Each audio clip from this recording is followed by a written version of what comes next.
सभी आर्यजनों को मेरा नमस्ते। मैं प्रेक्षा आर्य और आज हमारे साथ जुड़े हैं स्वामी आदित्य वेश जी। तो स्वामी आदित्य वेश जी, आपका स्वागत है हमारे यूट्यूब धन्यवाद चैनल बहन पे। प्रेक्षा जी। तो आज हम स्वामी जी की 200वीं जयंती के बारे में पूछेंगे आपसे। तो सबसे पहले मुझे ये बताइए कि इसमें आर्य समाज जी क्या करने वाले हैं। महर्षि दयानंद सरस्वती की 200वीं जन्म जयंती के अवसर पर विश्वव्यापक कार्यक्रमों की एक श्रृंखला चल रही है और उसी संदर्भ में उसी श्रृंखला में राजस्थान के जोधपुर में एक बड़ा ऐतिहासिक कार्यक्रम जो है हम लोग आयोजित करने जा रहे हैं। आपने बोला कि आप जोधपुर में करने वाले हैं, तो वहाँ किन किन तारीखों पे आपने डिसाइड किया है? महर्षि दयानंद सरस्वती 140 वर्ष पहले जोधपुर में आए थे, तो 140 वर्ष पूर्ण होने पर दूसरा महर्षि दयानंद जी के 200वें जन्म जयंती वर्ष, इन दोनों महत्वपूर्ण बातों को जोड़ करके 26, 27, 28 मई 2023 को रेलवे सामुदायिक भवन D6 में जोधपुर में ऐतिहासिक कार्यक्रम हम लोग करने जा रहे हैं। तो 26, 27, 28 मई हम सभी के लिए एक त्योहार की तरह है। तो अब मैं आपसे पूछने वाली हूँ कि इस जो सम्मेलन में कौन कौन लोग हिस्सा लेने वाले हैं, कौन से नेता, विद्वान, और कहाँ कहाँ आप लोग इसके बाद आगे का डिसाइड कर रहे हैं।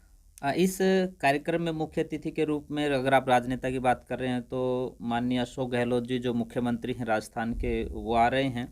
और उनके अतिरिक्त जो संस्कृति मंत्री हैं राजस्थान से, वो भी इस कार्यक्रम में शामिल हो रहे हैं। बहन मनीषा पवार जो आर्य वीरांगना दल की पहले सदस्य रही, अभी वर्तमान समय में वो जोधपुर शहर विधायक हैं, वो भी इस कार्यक्रम में शामिल रहेंगे। उनके अतिरिक्त आर्य समाज के शीर्षस्थ सन्यासी पूज्य स्वामी आर्यवेश जी, जिनके नेतृत्व में शारदीय शिक्षा सभा का संचालन बहुत लंबे समय से हो रहा है, वो कार्यक्रम में की अध्यक्षता कर रहे हैं। प्रोफेसर विठल राव जी जो मंत्री हैं सार्वदेशिक आर्य प्रतिनिधि सभा नई दिल्ली के, जो हैदराबाद में रहते हैं, वो इस कार्यक्रम में शामिल हैं। आर्य पुरोहित सभा के माननीय अध्यक्ष प्रेमपाल शास्त्री जी इस कार्यक्रम में शामिल हैं। और डॉक्टर ज्वलंत कुमार जी जो विद्वान हैं आर्य समाज के, जिनको इतिहास की बहुत विशेष जानकारी है, वो इस कार्यक्रम में शामिल हो रहे हैं। उनके अतिरिक्त पहली बार आर्य समाज के मंच पर लगभग 100 सन्यासी, वानप्रस्थी और नैष्ठिक ब्रह्मचारी जो जीवनदानी हैं, वो पहली बार आर्य समाज के एक मंच के ऊपर देखने को मिलेंगे। इनके अतिरिक्त विभिन्न गुरुकुलों के जो आचार्य हैं वो भी शामिल रहेंगे। और जो प्रांत की सभाएं हैं, जो प्रांत में आर्य समाज का संचालन करती हैं, 18 से 20 सभाओं के अध्यक्ष जो है वो उस कार्यक्रम में आमंत्रित किए गए हैं। और ये जो स्वामी प्रणवानंद सरस्वती जो श्री मध्य दयानंद वैदिक गुरुकुल परिषद है, उसके माननीय राष्ट्रीय अध्यक्ष हैं, वो इस कार्यक्रम में रहेंगे।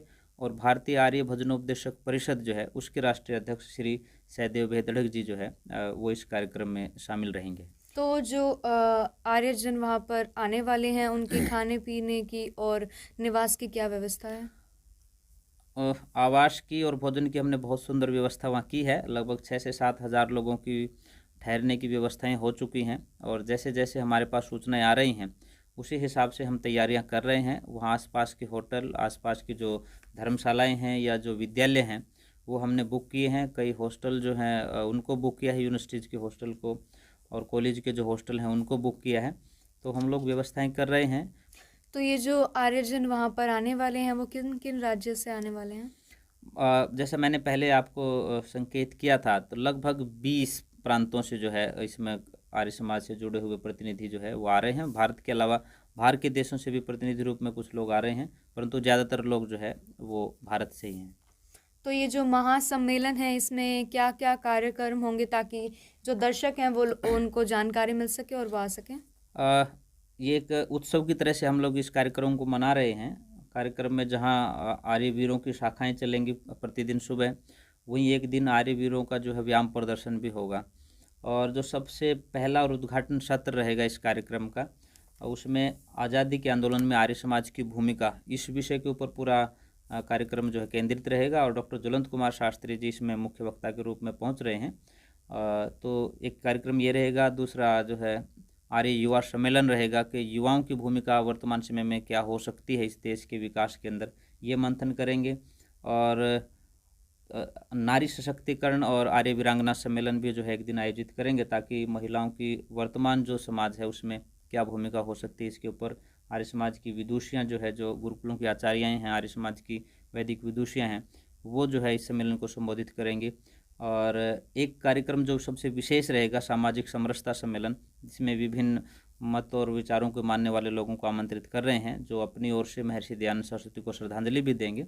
और वहीं जो है एक कोई कार्यक्रम बनाएंगे कि किस प्रकार से हम समाज में जो है समरसता बना करके आगे बढ़ सकते हैं। और जो सबसे महत्वपूर्ण कार्यक्रम रहेगा, वैदिक संस्कृति रक्षा सम्मेलन, क्योंकि आज लगता है कि हमारी जो वैदिक संस्कृति है उसको बचाने की आवश्यकता है, उसको सहेज कर रखने की आवश्यकता है। और यदि हम उन जीवन मूल्यों को जो है सहेज करके रखते हैं तो आने वाला समय हमारे लिए बहुत अच्छा हो सकता है। तो इसलिए वैदिक संस्कृति रक्षा सम्मेलन का भी हमने आयोजन किया है। और जो सबसे अंतिम सत्र रहेगा कार्यक्रम का, वो रहेगा संकल्प एवं सम्मान समारोह। आर्य समाज में जिन लोगों की विशेष भूमिका रही है कार्यों में, उनको सम्मानित करना। और आगे के 2 वर्षों के लिए, क्योंकि ये महर्षि दयानंद सरस्वती जी का 200वां जन्म जयंती वर्ष है, उसके बाद आर्य समाज की स्थापना का 150वां वर्ष आ रहा है। तो 2 वर्षों में आर्य समाज किस प्रकार से आगे बढ़े, किस प्रकार वो अपने आंदोलनात्मक स्वरूप को जो है वो जीवित रखते हुए समाज के नवनिर्माण में भूमिका निभा सकता है, ये उस संकल्प समारोह का मुख्य हिस्सा रहेगा। और जो दूसरा दिन है, दूसरे दिन जोधपुर की प्रत्येक गली के अंदर जा कर के शोभा यात्रा के माध्यम से आर्य समाज और ऋषि दयानंद की भूमिका इस देश के लिए कितनी बड़ी रही है, इसके ऊपर जो है लोगों को जागरूक करेंगे। तो आप सभी को भी पता चल गया है कि किस समय और किस तारीख को क्या प्रोग्राम होने वाला है। तो आप मुझे ये बताइए कि जो अभी आर्य दर्शक हमारे यूट्यूब चैनल से इस वीडियो को देख रहे हैं, आप उनसे क्या अपील करना चाहेंगे? मैं आर्यजनों से यही अपील करूंगा कि ये बहुत बड़ा कार्यक्रम है। सबसे पहले तो आप यहाँ अपना पहुँचना सुनिश्चित करें कि आप लोग इस कार्यक्रम में आ रहे हैं।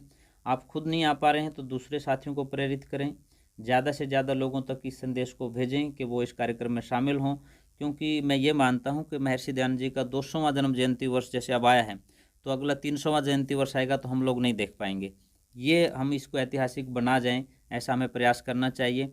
और आर्य समाज को जो सहयोग करते रहते हैं उन दानी महानुभावों से मेरा निवेदन है कि आप दिल खोल करके इस बहुत बड़े आयोजन में, क्योंकि बड़ा खर्च होना है, तो आप अपना सहयोग जरूर करें। और गुरुकुल के आचार्यों को मैं वैसे तो हम लोग निमंत्रण वैसे भी दे रहे हैं, फिर भी मैं कहता हूं कि आप लोग भी अपनी तैयारियां रखें, क्योंकि वहां पर हम प्रयास करेंगे कि जो आपके विद्यार्थी हैं उनका भी वहां उनकी कला का प्रदर्शन हो, चाहे वो संस्कृत के वेद पाठ के माध्यम से हो या उनके व्यायाम प्रदर्शन के माध्यम से हो, वो भी हो। आर्यवीर दल की सभी शाखाएं जो है वो प्रयास करें कि पहुंचने के लिए। और क्योंकि इस कार्यक्रम को आर्य प्रतिनिधि सभा राजस्थान, जिसके अध्यक्ष आदरणीय बिरजानंद जी एडवोकेट हैं और मंत्री कमलेश शर्मा हैं, वो पूरी टीम लगी हुई है। आर्यवीर दल भंवरलाल जी, हरि सिंह जी, जितेंद्र जी, चांदमल आर्य जी, ये पूरी टीम लगी हुई है जो इसकी तैयारियों में है। तो आर्यवीर दल के जितने भी कार्यकर्ता, उनसे भी, सभा के अधिकारियों से, कार्यकर्ताओं से भी, और उसके अलावा राजस्थान से बाहर के जितने भी आर्यजन हैं उन सभी से मेरा निवेदन है कि आप लोग समय रहते जो है सूचित भी करें पहुंचने का, और अपने साथियों को कार्यक्रम स्थल तक पहुंचाने का प्रयास भी करें और उसका प्रबंध भी करें। तो स्वामी जी, आपका बहुत बहुत धन्यवाद हमारे साथ धन्यवाद जुड़ने आपको भी, के प्रेक्षक लिए। बहन जी।